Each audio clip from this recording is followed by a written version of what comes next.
socialization cannot take place in a vacuum. The context for socialization is created by individuals, groups, and institutions. We may call it as agencies of socialization. These agencies can be classified as micro-level socialization, meso-level socialization, and macro-level socialization. For our today's discussion, we have with us two experts, Dr. Leda Ramohan and Dr. Deepthi. Welcome to both of you to this panel discussion. And before entering into the discussion, let I introduce both of them. Dr. Leda Ramohan has completed her doctoral degree and she worked as an assistant professor at the Department of Educational Studies in Jamia Millia. As a guest faculty, her area of specialization are teaching of English, curriculum and instruction, and also educational psychology with specialization in guidance and counseling. Starting her career as a teaching profession, she was involved in the Rainbow Home programs for the development of the children as well as at Center for Equity Studies. She has many publications to her credit, including 3 books and various international and national research papers. Her interest in research in education is more, and it is revealing through a project with the Teacher City on teacher need analysis and as research. She was associated as a researcher for the early childhood development in Ambedkar University. At present, she is working as a chief consultant for Samagra Shiksha scheme of Department of School, Education and Literacy, Ministry of Education. Welcome, madam, to this session. And we also have with us Dr. Deepthi, who completed her doctoral degree, and the theme was on children's negotiation of difference and building a culturally responsive education for the disadvantaged children. She worked in several NGOs before being closely involved with the Center for Equity Studies and its Rainbow Homes program. She was a university teaching assistant at CIE, Delhi University for 4 years. She worked as an assistant professor at a B.Ed college affiliated to GGSIPU. With Ignas Pahal, she is the research lead. She has been involved in statewide projects in Uttar Pradesh and Rajasthan in teacher professional development.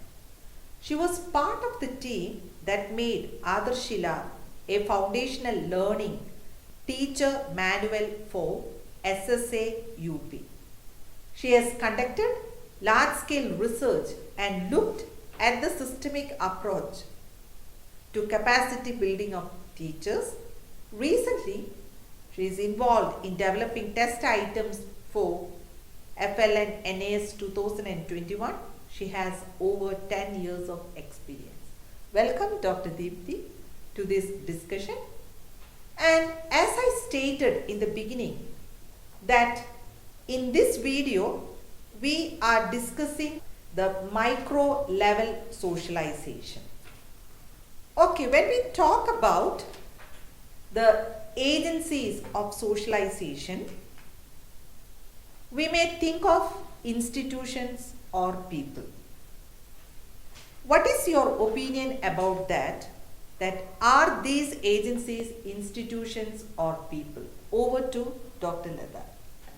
Thank you, Dr. Elizabeth, for giving us this opportunity and also bringing up this fascinating topic of socialization.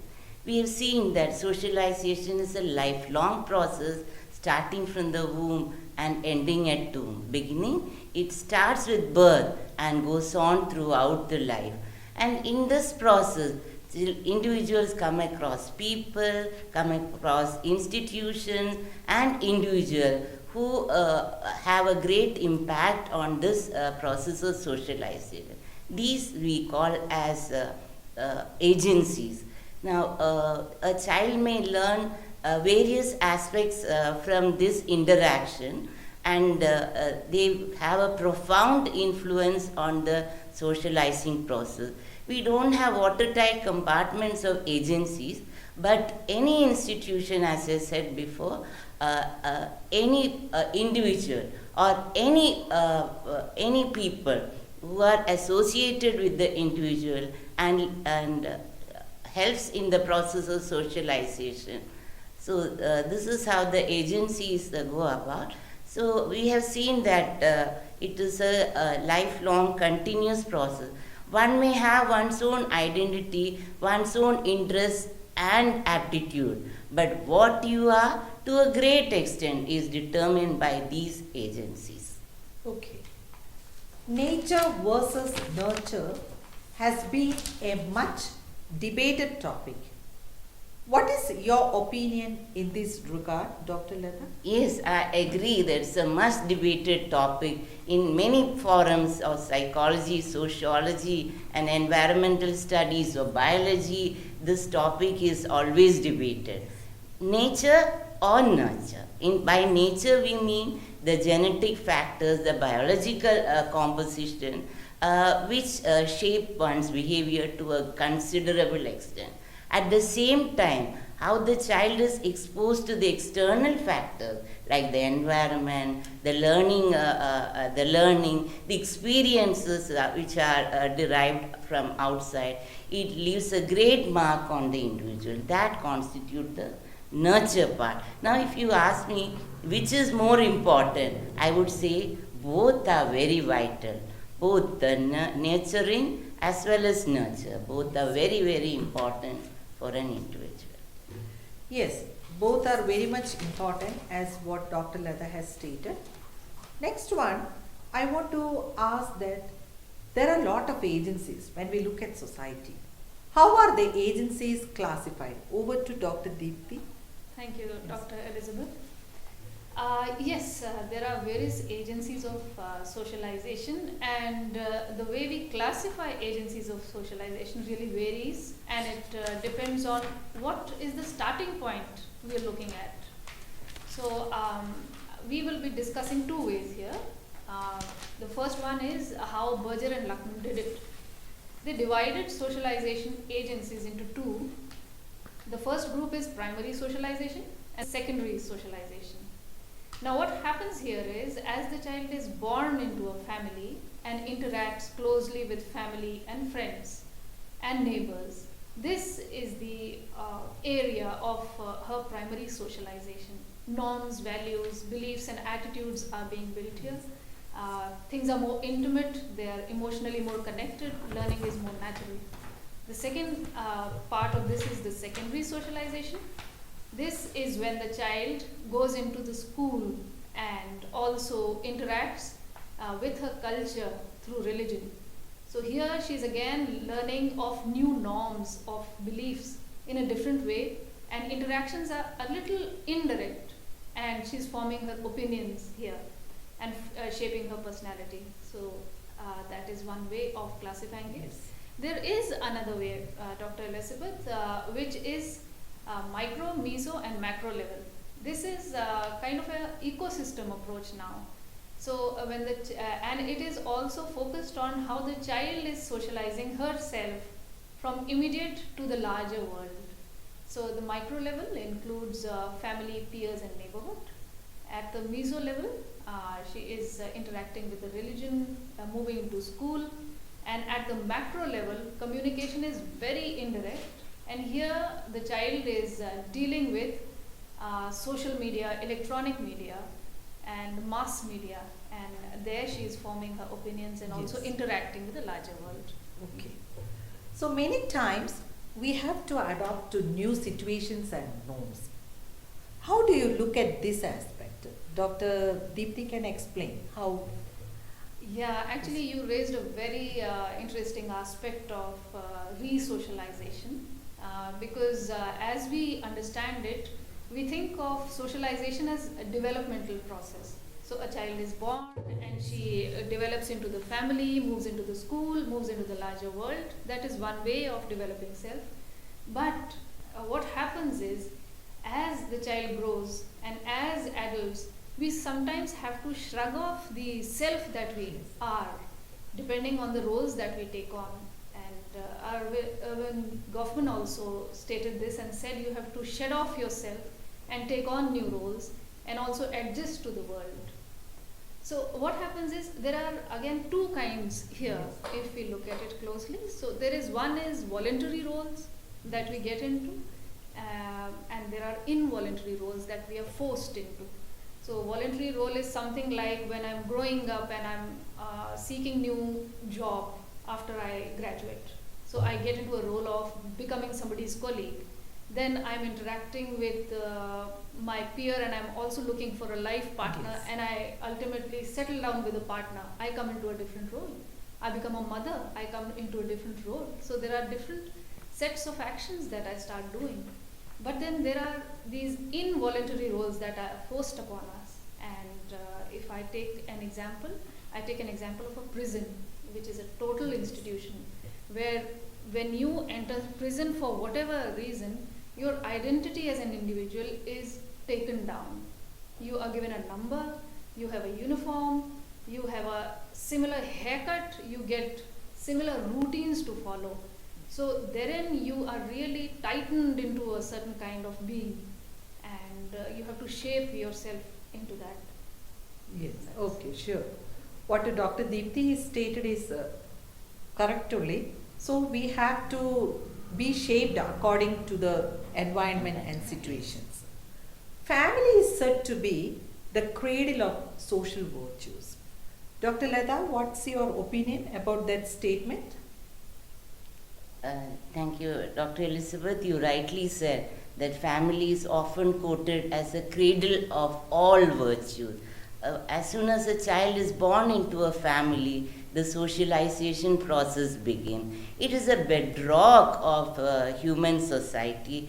The family easily, imbibes in the child the social values, norms, etc., which the child takes and it accelerates as he grows into an adolescent and thereafter.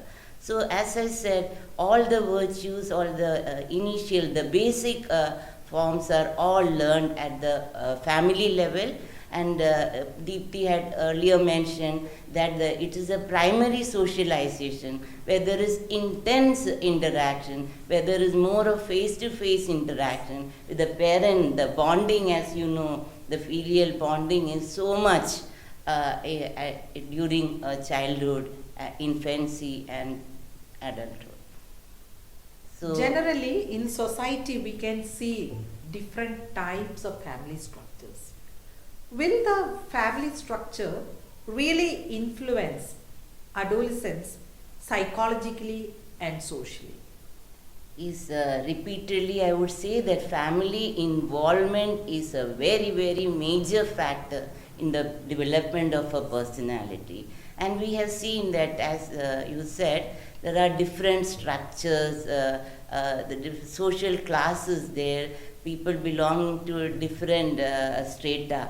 But how the child is shaped, it's all depending on how the parents' interaction, the family interaction with the child. Educational research gives a lot of evidence to show that loving, caring families will have children who are chirpy, who are joyful. However, if the family bonding is not that easy, where there is restriction, the child turns to be more withdrawn. Yes, Really. So this we have seen, and evidence continuously proves that family involvement, the family practices are all very, very important for the growing child. And we all know that as children grow, the influence of family decreases and the role of peers is increasing. What is the cause for this shift and how does it work? What's your opinion, Dr. Deepthi? Thank you for the interesting question again, Dr. Elizabeth. Peer groups, children really associate with it from a very young age. One, because peer groups allow them an escape from adult life. So it is wonderful to be among one's own and enjoy yourself, look at others, look at how they dress, look at how they talk, and play with them and even learn. So when we look at education theorists as well as identity theorists, both kind of theorists are focusing a lot on peer affiliations and how it assists in growth and development. So when we look at Piaget, for instance, he talks about constraint and cooperation as key to the peer relationships that occur. So in a constraint kind of a relationship, one has more authority over the other, but there the relationships are not very strong. So it is in the cooperation kind of relationships that associations forming are really good, and that is one aspect that learning and education also highlights upon within class group and working together. Even Vygotsky, for that instance, talks about affiliating more with the peer to increase one's own learning, really. and enhancing one's ZPD for that case, because a child cannot talk to teacher the same way that she can talk to her own peer, and also tell that this is what I don't know and this is what I don't understand. So there is They this, experience more freedom yes, with their yes, peers. yes. And there is this lack of fear. I can Yes. talk to you Yes. very freely. So that is one, and the other part is identity formation. Now, very crucial in years 12 to 18 years, and the identity versus role confusion stage, where a child is forming peer associations, looking for role models, looking for one's own type. So this research also shows that when a child has good associations, peer group associations that are positive, it can lead to a more well-shaped personality, and save the child from issues such as anxiety and depression. Yes, really. The role of the peers is very important during the adolescence Especially stage. adolescents. Yes, adolescent stage. And children often interact more directly with their neighbors.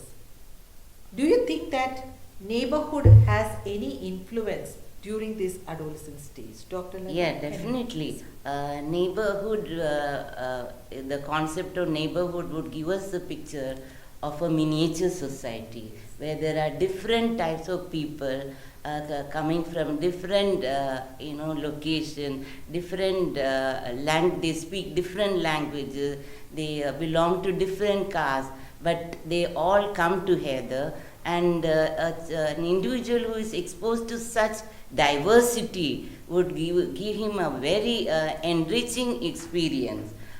For example, in your society, in the colony itself, there will be people, individual working in or different occupations, and the child or the individual will be exposed to various occupations and would learn from them. So the socialization process is very much there when you are interacting with the neighbors. So in this video, we have discussed about especially the micro level socialization and the role played by family, peer group and neighborhood. Hope that you have enjoyed the discussion. Thank you.